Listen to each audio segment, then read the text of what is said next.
So the Zoomfly started out as a more durable and affordable Vaporfly alternative, but over the years it's become more of a training companion and kind of taken on its own identity. And with V6 we get a complete redesign, and it's looking a lot less like the Vaporfly and now a lot more like the Alphafly. So how do these changes affect the Zoomfly? Let's go ahead and find out.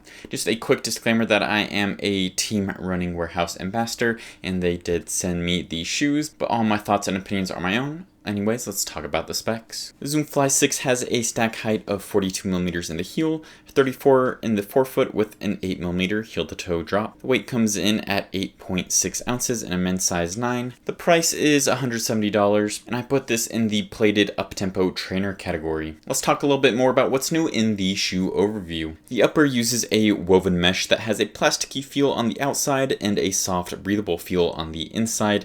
It also has a nice amount of padding around the ankle and tongue. The midsole has a top layer of ZoomX foam, a bottom layer of SR2 EVA foam, and sandwiched in the middle is a carbon fiber fly plate. The outsole has waffle pattern lugs covering the forefoot and 2 patches in the heel. Alright, now let's talk about fit. So I went with my usual size 12 and thought that the length felt good, but overall I did notice that it's a pretty low volume shoe and it was a little snug kind of around the pinky.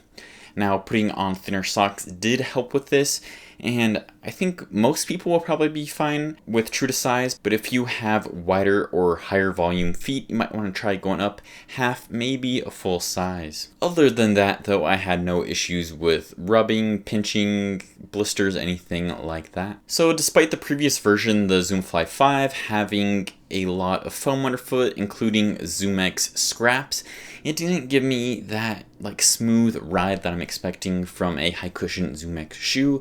Luckily that changes with the V6. I found that had a very smooth ride and something that you'd expect along the lines of their racing options. So that mix of the ZoomX top layer and the EVA bottom layer don't give you that kind of same squish and bounce that you get from their high-end flagship racers, but don't get me wrong, this is still a very plush cushioned shoe that is very comfortable. So I took the shoe on a 10-mile run, and at the end of the run I had no complaints in terms of cushioning. I felt that there was plenty underfoot that was giving me enough protection throughout the whole length of the run. So not only does this look a lot like the Alphafly minus those air units in the forefoot, but it honestly feels a lot more like the Alphafly now too, especially with this more central kind of flatter plate placement and similar rocker geometries. I thought that it felt very similar. However, it does definitely lack that bounce in the forefoot that you get from the soft ZoomX and the energetic AirPods found in the Alphafly. That is one thing I did kind of notice overall too, is that the forefoot feels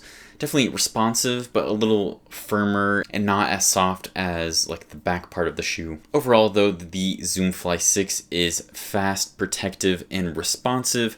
When I was doing workouts in the shoe, it was nice and snappy, but when I was taking it easier, doing some longer runs, that nice cushion protection kept my legs feeling good. Alright, now I'm going to do a few comparisons to the Zoomfly. The first shoe is the SC Trainer V3 from New Balance, and honestly, these two shoes have a lot in common in their feel and kind of function, or at least I think so. They both have a mixture of EVA and PIBA, with the feel cell in the SC Trainer that's blended into one foam compound.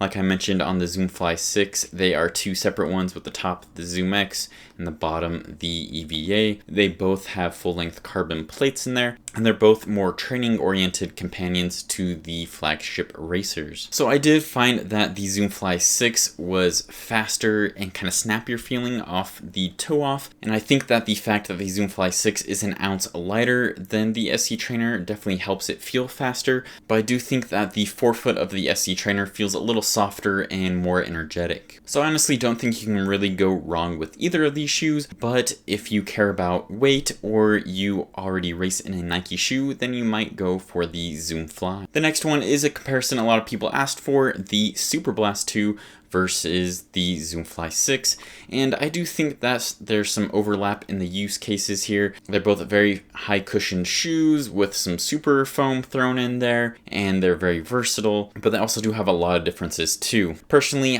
I think that the Superblast 2 is the most versatile, kind of do it all between the two.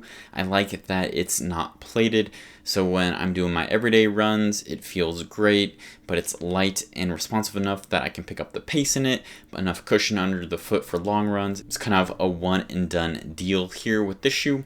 For the Zoomfly, I think it does have a lot of those similarities, but with that plate and kind of more aggressive rocker, it's not my favorite to do everyday runs in, but it's definitely what I pick for workouts if I wanted that faster, snappier feel. And finally is the Alphafly 3. So I've kind of already made some comparisons to these shoes throughout the video, but it honestly does feel like the Zoomfly 6 is kind of becoming a budget Alphafly in the sense where they share a lot of the same geometries, they look pretty similar. It's just in a more affordable and more durable package that you can really pack the miles into and use it for your training runs while you save the race day for the Alphafly.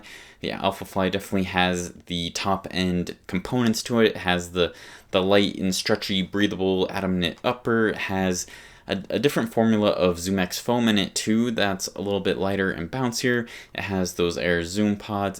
This one's just built to be light and fast, while this one is a good training companion to this, but I also think that there's a lot of people that can race in this. They're kind of getting into running and don't want to pay the extra $100 to get the Alphafly. So while the Zoomfly started out as a Vaporfly companion, I do think with the V6 it's kind of shifted gears and become more of an Alphafly companion, or at least something kind of in between the Alphafly and Vaporfly. I think it's a solid up-tempo trainer that you can pick up the pacing, gives you that snap and protection, but I think a lot of people will also be happy racing in this shoe. So I want to hear your thoughts. Have you tried the Zoomfly 6? Are you thinking about getting a pair? If you are, make sure you check out runningwarehouse.com. Thanks for watching, and as always, keep on running.